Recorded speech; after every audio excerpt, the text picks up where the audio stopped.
Many people dream of a big family, hoping to have a whole brood of kids running through the house, their voices echoing gleefully down the hallways. However, this fantasy does not always turn out to be as perfect as it may first seem.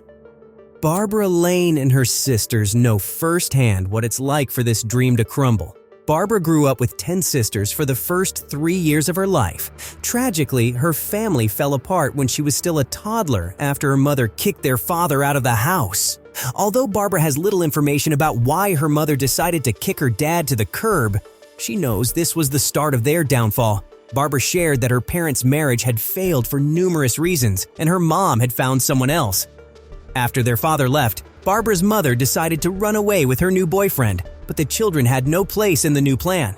Instead of taking her daughters with her, the mom left them all alone. December 1945 had just arrived, and it was an especially cold year. Barbara recalled, "It was December in St. Louis, and it was a particularly cold December. She turned off the heat and sold all the furniture, and just left us." Barbara and her sisters, some older and some younger, were left to fend for themselves. Banding together, the sisters survived for a few days.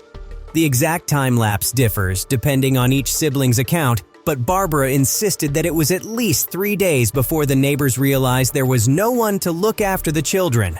Finally, social services and nuns from Catholic Charity showed up to take the kids in. Barbara's mother, Lucky Lane, had only taken the youngest of her children with her. When social services came, one of Barbara's sisters, Laverne Lane, decided to run away instead of facing the unknown world of orphanages and foster care.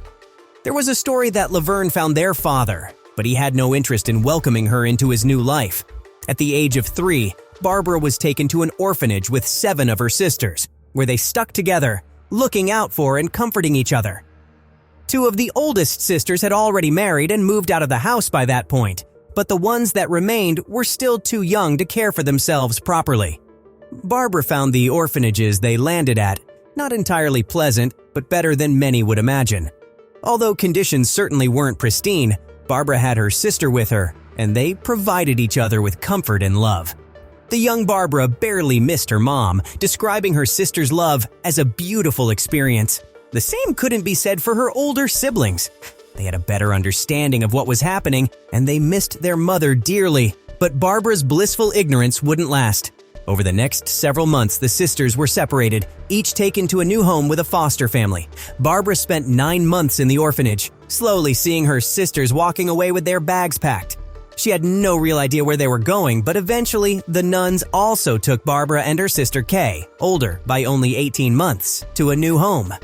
When they arrived at the tiny 2-bedroom house, Barbara knew she didn't want to live there.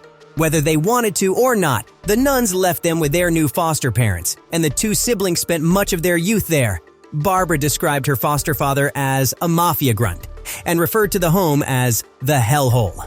Over the next few years, she would try her best to contact her other sisters, to no avail. Life with their foster family was terrible, but Barbara and Kay stuck together. They were only allowed to leave the house for school and to go to the grocery store, and they had no friends to speak to. Barbara also recalled how abusive her foster father was, adding that she found it hard to believe her foster mother was unaware. By the time she was 14, Barbara braced herself and bravely stood up to her foster father. Knowing he had no hold over her anymore, her foster father stopped the abuse, and Barbara and Kay could live a relatively normal life. 4 years later, at the age of 18, Barbara took her sister, and they left their foster home. A year after ridding themselves of their foster parents, Barbara married a boy she'd fallen in love with a few years prior. She had 3 children with her new husband, but memories of her past still plagued her, and she never forgot about her sisters. She restarted her search for her sibling in earnest once her foster mother died in the 90s. She combed through old newspaper articles, Catholic charity adoption registries, and even hired a private detective. But Barbara could find no trace of her sisters. Never giving up, Barbara waited for a trace of her long-lost siblings. Little did she know, her sisters were doing the exact same thing. One of the sisters, Ellen, had kept track of all her siblings, making sure she knew where everyone ended up. The only ones she couldn't find were Barbara and Kay, whom she referred to as the 2 lost babies.